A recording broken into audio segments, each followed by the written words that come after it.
Yes, it is always too good to be true.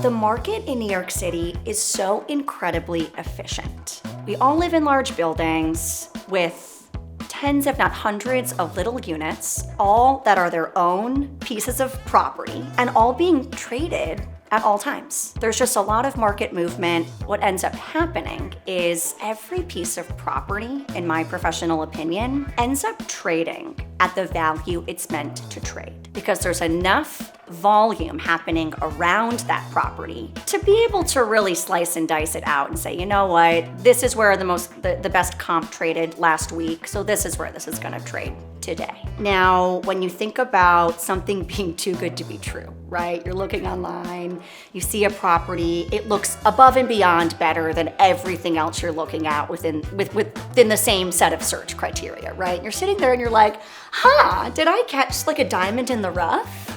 Like, is this my moment? And the reality is that there's two different sets of trade-offs that we're dealing with when we're looking and considering property. There's visible trade-offs and there's invisible trade-offs. Visible trade-offs are the things that you can see with your own two eyes, you know? And sometimes it's a question of, okay, what are we missing in the photos that like the photographer who came in and was hired to take photos of this home are strategically trying to hide?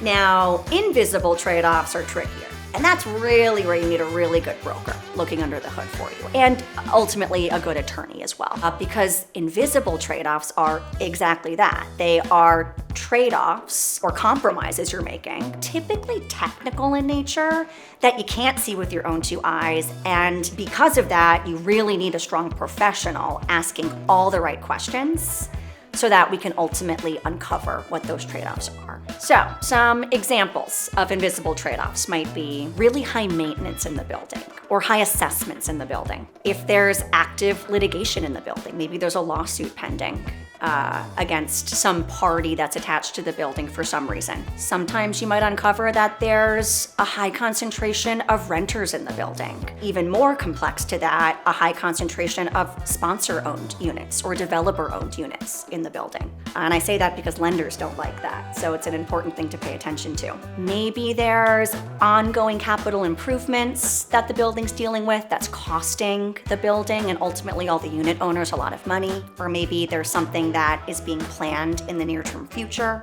And then really the biggest kicker is when a building at high level just has bad finances. And that can be an issue for a million reasons. It's probably too good to be true, but let's investigate it together and call me. I will be your investigator.